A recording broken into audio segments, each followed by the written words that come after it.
it really take to make a great game? It's a question that comes up to many gamers when they hear of a delay or patiently waiting for a game they really want to play. The batting average for a lot of titles nowadays take about 2 years or more to get made, mainstream or otherwise. A few games I've featured on this show have taken just as long. Some of them have taken a few months to make, and others have taken just 5 days to make. But here's a question. Can a great game be made in just a dedicated weekend? Ludum Dare is here to find out. The Ludum Dare competition has its game developers make a game from scratch within a 48-hour time limit. Think of it as a 24-hour film competition, but with gaming. The last Dare's theme was, "It's dangerous to go alone, take this." The theme for the 21st contest? Escape. So the question remains, were great games made within these constraints?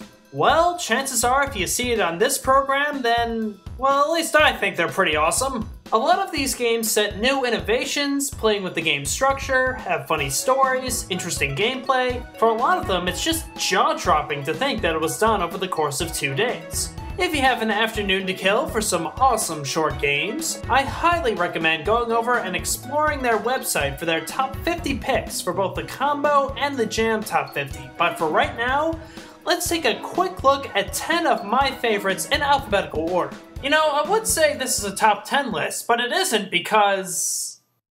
And just like that, from Skeletulu is a story-based platformer that is constantly trying to convince you to stay where you are. I love how the game plays with gaming cliches and expectations and uses the escape theme really well. Why leave the game with such a pleasant area in it? And treasure boxes! Good music, controls, and storytelling here make it a really memorable experience. Jonathan Winning's Antagonist is another strong platformer that has you on the run avoiding spinning tops. It has a really strong soundtrack here that you're listening to right now. The controls and level design are challenging without being too frustrating and a great techno look to it. Really nice little gem here. Bathos from Jonehep. It's a cool little puzzle game that could be any part of a great point-and-click adventure game. Here you're trapped in a small room trying to find the right key to open the door. The solution to the puzzle is really clever and it shows the creator is somewhat of a smartass. Usually the case with a good adventure game, and right here's no exception. Brine from Morgan Quirk. Really? This didn't make it into the top 50? You're this woman underwater and you have to swim around the ocean looking for your way to the surface while hiding from a giant fish looking to swallow you whole. It's really incredible that Morgan Quirk was able to get such fluid animation with this. Ebask, I think that's how you say it, from Monarch uses a really impressive mechanic that chips sand, water, and particles to move your character along and get through obstacles. It made the number 3 in the overall competition and it shows. Really impressive look, cool innovative platforming, great soundtrack, and the ending has a great twist to it. I hope I can see Monarch make a full game out of this concept. Flea Buster from Chevy Ray, and if you don't know Chevy Ray, shame on you. This game right here won the overall competition and I absolutely love it. The idea is to flee from these 3 different scenarios and you're constantly cross-cutting between the 3. It's a pretty challenging game but very well designed where you keep wanting to reset and beat the whole thing. The graphics definitely take a hint from V and is something I still can't stop playing. McPixel from SOS is another great game that plays with structure. You have 20 seconds to get rid of a bomb from 6 different scenarios. A great take on the point-and-click genre is you're cross-cutting between the different rooms. It encourages you to see all the clever and hilarious gags it can do, including the special ending. Psychosis Free from Hell's Suggestion Box got really overlooked.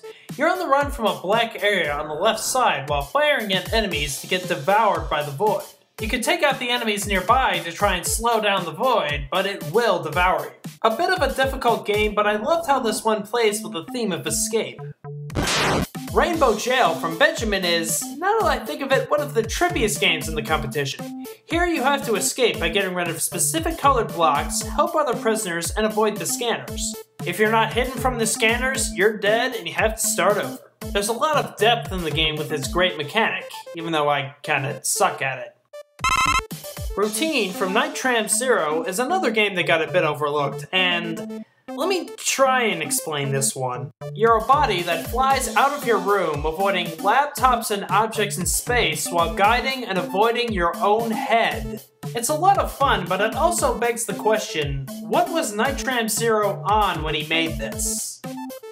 And these games are just scratching the surface of this amazing competition. After a long, hard weekend's work, it's hard to find a better place to kill an afternoon than this. So to end this video, how about a trippy-ass song from one of the games, Escape Cod. Escape Cod.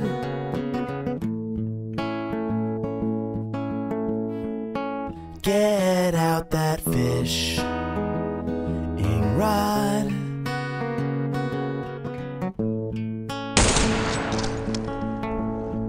And try to make a wish to your God. He's outside and you're underwater.